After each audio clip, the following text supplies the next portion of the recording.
I have not forgotten about Moonbeam. I still remember it, even though nothing I say is financial advice. It's a utility token called GLMR. I get it. When it comes to the prices, hasn't been doing the best, but let's say GLMR were to go to the price of $2. That wouldn't surprise me whatsoever, and even though, again, nothing I say is financial advice, in a hypothetical scenario, that would not surprise me, and I think maybe it might come down to the amazing fundamentals of Moonbeam, and let me explain what Moonbeam is all about, because when I take a look at Moonbeam, what is it, right? It's a Polkadot parachain, and it enables full Ethereum compatibility within a Polkadot parachain environment. Now, basically, I think this is kind of like a fancy way of saying how, again, Moonbeam is quite essentially offering the power of Polkadot while at the same time maintaining the ease of use of Ethereum. Because, again, a lot of people, they're familiar with Ethereum, and then we combine that with the power of Polkadot.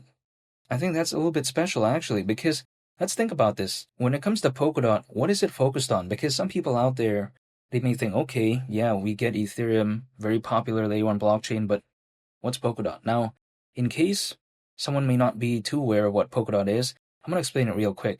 Polkadot is focused on connecting blockchains together. It's quite essentially focused on something called interoperability. Now, maybe that might sound familiar, but let me elaborate a little bit further, because there's many networks out there, many blockchains out there as of right now, but a lot of them, they're independent of one another. So then, as a result, by nature, quite essentially, some of these can lack interoperability in a sense that they can't freely send data and value to each other. Like, for instance, a very famous example of what I mean by this is Bitcoin and Ethereum. They're very massive, right? But then, because they're independent of one another, they cannot freely send data and value to each other. Now, what steps in and quite essentially saves the day? Something like Polkadot. So then, that's the unique thing about it. And that's a very simple explanation, but I just wanted to mention it real quick and just kind of showcase why I think Polkadot is really, something I want to look forward to. Now, I think sometimes when people believe in Moonbeam, they kind of also believe in it, I should say, in tandem with something called Moonriver.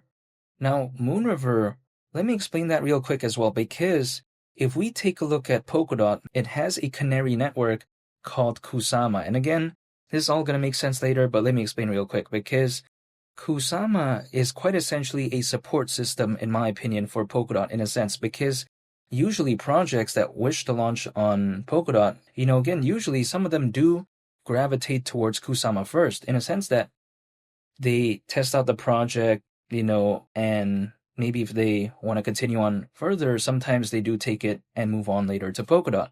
Now, why would a developer even want to start at Kusama in the first place and not just jump straight onto Polkadot? It's because allegedly it's far easier to make changes on when it comes to Kusama. It's also allegedly it's cheaper to rent building space as well. So I think Kusama kind of creates this a little bit of like a funneling system to Polkadot.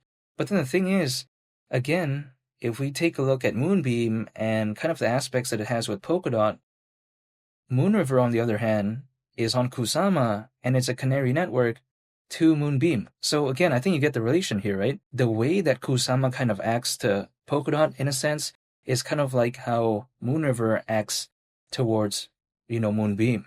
So then, again, that's just kind of the explanation that, is about when it comes to Moonbeam. But even besides that point, when it comes to GLMR, let's say going to the price of $2, considering current circulating supply, market cap at that point would be around $2 billion, around a 28x from here. Now, I get it. Some people may be thinking, oh man, who cares about this? Well, what is Ethereum going to do in the next 6 to 10 months? Some people are saying 10 grand, but then that's slightly over a 3x from here. Sure, some people may be thinking, oh, Bitcoin may be Ethereum grand. That's slightly less than a 3x from here. So, I mean, even GLMR at the price of $1 is already over a 10x. Could Ethereum do that? Could Bitcoin do that in the next 6 to 10 months? I don't know about that. What seems more logical, This is just the way to take a look at it. I get it. GLMR is an altcoin, but Bitcoin recently hit a new all-time high. Would I want to believe in that right now? If I got in years ago, that's a different case. But again, that just doesn't make sense. But let's say we imagine the Bitcoin dominance drops, and let's say maybe we see a fully fledged type of hypothetical altcoin season. Whenever that does decide to happen, there's one thing that I can control, because I cannot control that. again, there's only one thing I can control, and that's myself, which is why I'm going to still be dollar cost averaging, holding, and just waiting. That's it.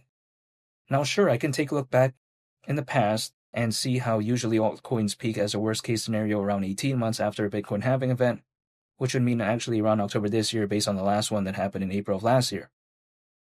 Sure, I can pay attention, but that's just based off history.